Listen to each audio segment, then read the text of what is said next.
Bonjour à tous, c'est Jean Nawa, fondateur de l'organisation Nawa Live, une organisation qui vous permet de devenir libre de manière financière et spirituelle. Aujourd'hui, j'aimerais vous parler d'investissement immobilier et j'aimerais vous parler de financement. La question à laquelle je souhaiterais répondre, c'est comment obtenir un crédit immobilier, comment présenter un dossier à une banque. C'est une question qui m'est souvent posée.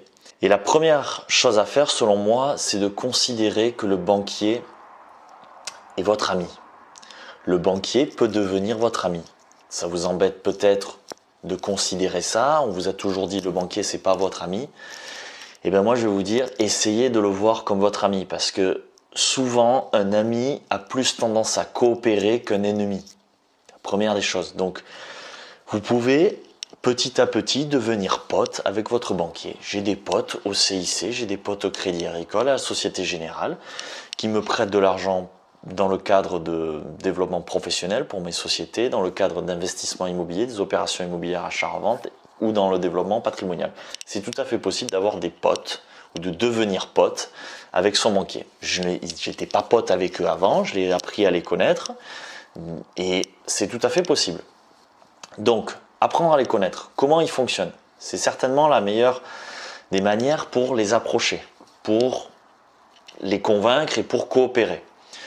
Donc, quand je discute avec eux, maintenant qu'on a tissé une certaine relation, je me rends compte qu'il y a des gens, certains d'entre vous, vont voir un banquier, vous allez emprunter 50, 70, 100, 200, 300 000 euros et vous y allez comme des branquignoles.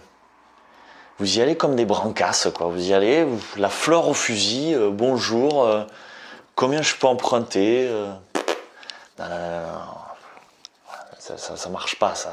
Imaginez, vous allez voir quelqu'un et vous lui dites, tiens, combien tu me prêterais, toi voilà, j'ai envie d'acheter un truc, là, combien tu me prêtes? Et il va vous répondre, mais ça dépend ce que tu vas acheter, non? Enfin, et puis comment tu vas me rembourser? Ça paraît tout bête. Et pourtant, c'est ce que la plupart de certains d'entre vous font quand ils vont voir un banquier, ils disent tiens, combien je peux emprunter?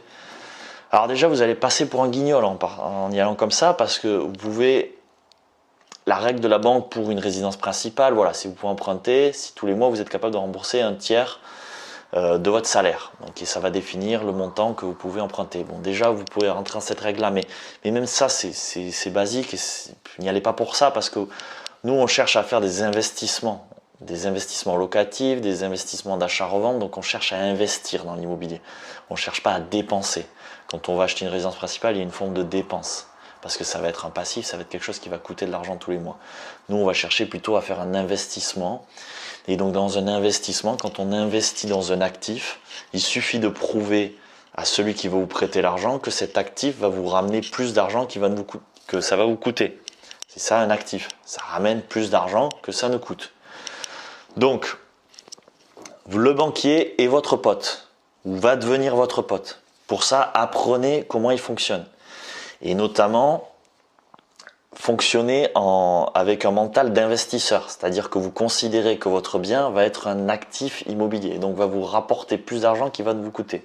Donc tout simplement, il va falloir prouver ça à votre banquier. Vous allez arriver avec un dossier, vous allez lui dire écoutez, je prévois d'acheter ce bien-là va me ramener autant de loyer par mois et je vais emprunter tant, donc je vais pouvoir couvrir mon crédit, je vais pouvoir couvrir les charges parce qu'il y aura quelques travaux, il y aura peut-être il y aura la taxe foncière, il y aura des charges mensuelles. Donc prouver que le bien s'autofinance. La règle des 70%, j'ai fait une vidéo à ce sujet, dans ma formation on va beaucoup plus loin. Ça va prouver une question de cash flow, une question de rendement, et puis il va y avoir une question aussi de valeur qui peut aussi jouer dans la balance avec un banquier. Ça va être de prouver que le bien que vous achetez, la valeur du crédit va être inférieure à la valeur du bien. Tout simplement parce que le banquier, il va prendre en garantie votre bien, donc il faut qu'il y ait en garantie quelque chose qui soit supérieur à ce que vous lui devez. Vision toujours cash flow, valeur. Ça, c'est une vision de rentabilité, c'est une vision d'investisseur. Dans une autre vidéo, je parlerai de la différence entre la rentabilité et le rendement. Je vois des erreurs traîner sur le net. À ce sujet, la rentabilité, c'est différent du rendement. On en parlera une autre fois. Donc, le banquier est votre pote. Apprenez à savoir comment il fonctionne. Apprenez comment il fonctionne. Pour ça, il y a une réponse à lui donner en termes de rendement, il y a une réponse à lui donner en termes de valeur, de valorisation. Et puis certainement lui montrer aussi que vous avez une certaine trésorerie pour pouvoir subvenir à quelques loyers, à quelques mois de crédit en avance. C'était Jean Nawa, fondateur de l'organisation Nawa Live, une organisation qui vous permet de devenir libre de manière financière et spirituelle. Si vous voulez d'autres astuces, d'autres clés, souscrivez à ma page YouTube, souscrivez à mon compte Instagram, page Facebook, allez sur mon site web nawalife.fr, vous avez d'autres vidéos, des articles de blog, vous avez des formations. Apprenez, éclatez-vous, allez sur le terrain maintenant et puis je vous retrouve dans une prochaine vidéo.